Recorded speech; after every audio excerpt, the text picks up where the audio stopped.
This is VOA News. Via remote, I'm Liz Palka. 100 American citizens and permanent residents are still waiting to leave Afghanistan.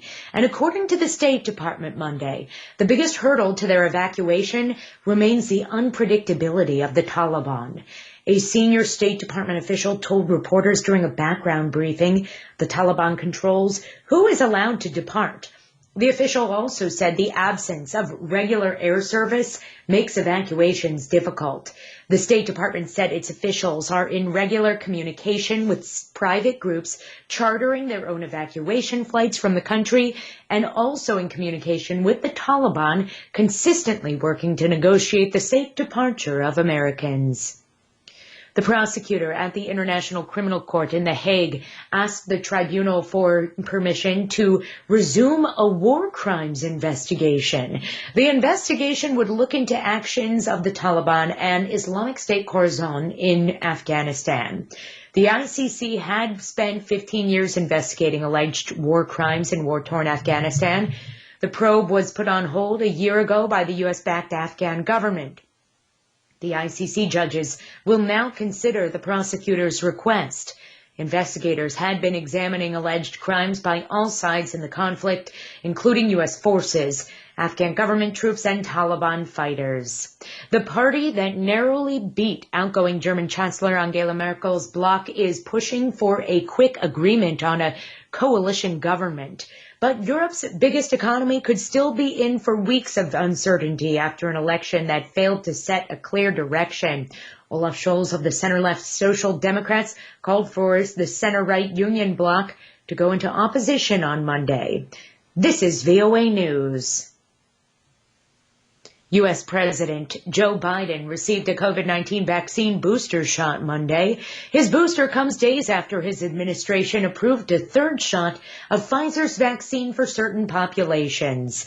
President Biden told reporters at the White House that boosters are important, but the most important thing we need to do is to get more people vaccinated with their initial shots. He said 77% of the U.S. adult population has received at least one dose of a coronavirus vaccine. The U.S. Centers for Disease Control and Prevention approved the boosters last week for those ages 65 and older, frontline workers such as teachers, healthcare workers, and others whose jobs place them at risk of contracting COVID-19, as well as those 50 to 64 with underlying conditions. U.S. Senate Republican leader Mitch McConnell said he also received a booster shot Monday and encouraged Americans to get vaccinated against COVID-19. Adding he's a lifelong champion of vaccinations after surviving childhood polio.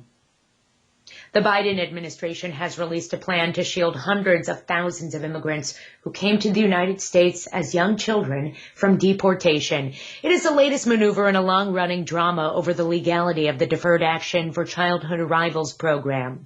The proposal aims to satisfy concerns of a federal judge who ruled in July that the policy was illegal.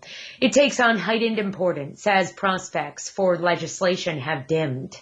A Cornell University professors say there are no major changes and that it is an effort to bulletproof the policy from legal challenges.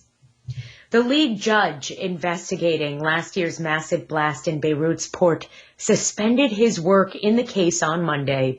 This comes after a former cabinet minister demanded his dismissal. Monday's move comes amid a growing campaign by Lebanon's political class against the judge. Judge Tarek Bitar took over the job in February after his predecessor was removed following legal challenges by senior officials he had accused of negligence that led to the blast. Hundreds of tons of ammonium nitrate, a highly explosive material used in fertilizers, exploded on August 4th of 2020. At least 214 people were killed and more than 6,000 injured. Officials say one person was killed and several injured in a magnitude 5.8 earthquake that rocked the Greek island of Crete Monday. At least one person was left dead and several injured. Via remote, I'm Liz Pelka, VOA News.